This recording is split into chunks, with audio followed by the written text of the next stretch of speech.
Good morning student. आज हम आपकी साइंस की वर्कशीट नंबर 17 करेंगे जिसमें यौगिक व मिश्रण के बारे में बताया हुआ है। तो ज्ञान क्या कहता है कि जिज्ञासा दीदी तत्वों के बारे में तो हमने जान लिया, लेकिन ये यौगिक क्या होते हैं। तो जिज्ञासा दीदी क्या बताती है कि यौगिक तो शुद्ध पदार्थ होते हैं। ठीक है, हमें आपने देखा था ना कि तत्व क्या होते हैं, शुद्ध, और तत्वों के मिलने से बनते हैं यौगिक। तो यौगिक भी क्या होते हैं, शुद्ध होते हैं, रासायनिक अभिक्रिया द्वारा ये बनते हैं, जिनका निर्माण दो या दो से अधिक तत्वों के एक निश्चित अनुपात में रासायनिक विधि के संयोजन से बनता है। ध्यान रखना हमेशा कि जब भी रासायनिक विधि होगी दो तत्वों के बीच में हमेशा यौगिक बनेंगे।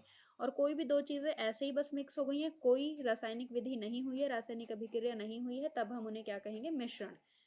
जैसे नमक, ग्लूकोज, जल इत्यादि। अब H2O है, जल का निर्माण क्या होता है, हाइड्रोजन है और ऑक्सीजन है। कायदे में देखा जाए तो हाइड्रोजन भी गैस है और ऑक्सीजन भी गैस है, लेकिन हमेशा हमने एक चीज क्या पढ़ी थी कि जब भी दो तत्वों को मिलाया जाता है वो अपनी पहचान खोकर कुछ नया बना देते हैं। तो दोनों गैस हैं और दोनों गैस जब आपस में मिली तो लिक्विड बना दिया, तो क्या बन गया, जल बन गया। इनकी पहचान खो दी इन्होंने। जब हम पानी पीते हैं तो हमें अलग अलग नहीं पता चलता कि अब हाइड्रोजन अंदर जा रही है, ऑक्सीजन अंदर जा रही है, सिर्फ जल अंदर जा रहा होता है। तो पहचान पूरी तरह से बदल जाती है। तत्वों के संयोजन से होता है। हमारे चारों ओर के जो पदार्थ हैं तत्वों से मिलकर ही बने हैं और प्रकृति में ये ज्यादातर यौगिक या फिर मिश्रण के रूप में हमें मिलते हैं। तो यौगिक और मिश्रण के बारे में थोड़ी सी और डिटेल्ड में हम स्टडी हम देखते हैं कि क्या है इसमें।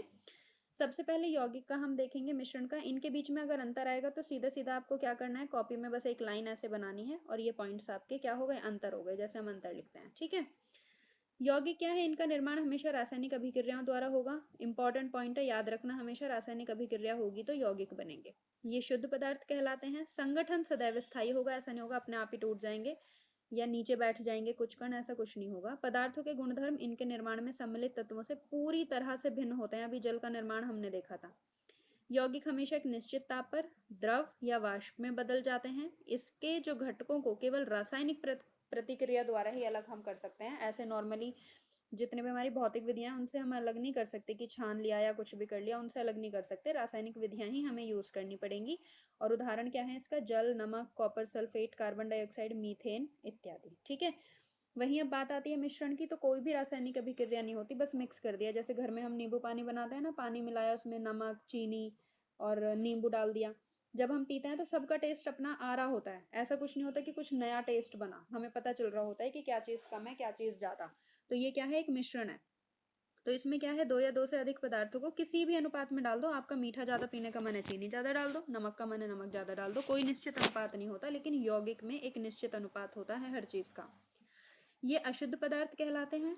मिश्रण का संगठन परिवर्तनीय होता है। मिश्रण समांगी विषमांगी दोनों प्रकार के हो सकते हैं, जैसे दूध और हवा। ठीक है, समांगी एक समान दिखेगा हमें, विषमांगी अलग अलग दिखेंगे। मिश्रण में उपस्थित तत्व और यौगिक अपने अपने गुणधर्म दर्शाते हैं। ठीक है, अपनी पहचान नहीं खोते और इन्हें भौतिक विधियों द्वारा आसानी से अलग किया जा सकता है। एग्जाम्पल्स इसके जैसे मिट्टी हो गई है, चौक और मिट्टी मिला दो आपस में, कुछ भी। ठीक है, अब अगर आपने वर्कशीट्स ध्यान से देखी होगी तो आपको पता चल रहा होगा, यौगिक और मिश्रण की उदाहरण सहित व्याख्या आसानी से ऊपर से डेफिनेशन आप लिख दोगे। अंतर स्पष्ट करना, अभी बताया था ये अंतर ही है, बीच में लाइन खींच के लिख दो तो ये अंतर ही है आपस में। ठीक है, जो पूरा टेबल है ये। अब कुछ पदार्थ और यौगिक आपको दिए हुए हैं, इनको कुछ दिए हुए हैं नीचे। ठीक है, उन्हें यौगिक और मिश्रण में वर्गीकृत करना है और इन्हीं में से शुद्ध पदार्थ छांटकर अलग भी करना है। ठीक है, तो क्या क्या है आपके, जैसे जल। जल जो है इसमें से आपका क्या है, जल एक यौगिक है। मिट्टी मिश्रण है, चीनी यौगिक है, नमक यौगिक है, चीनी का घोल मिश्रण है, वायु मिश्रण है, दूध मिश्रण है, कार्बन डाइऑक्साइड आपका यौगिक है और हाइड्रोक्लोरिक एसिड आपका यौगिक है, और ईंट क्या है आपका, मिश्रण है। ठीक है, तो इनको आप कॉपी में अच्छे से कर लोगे। Thank you.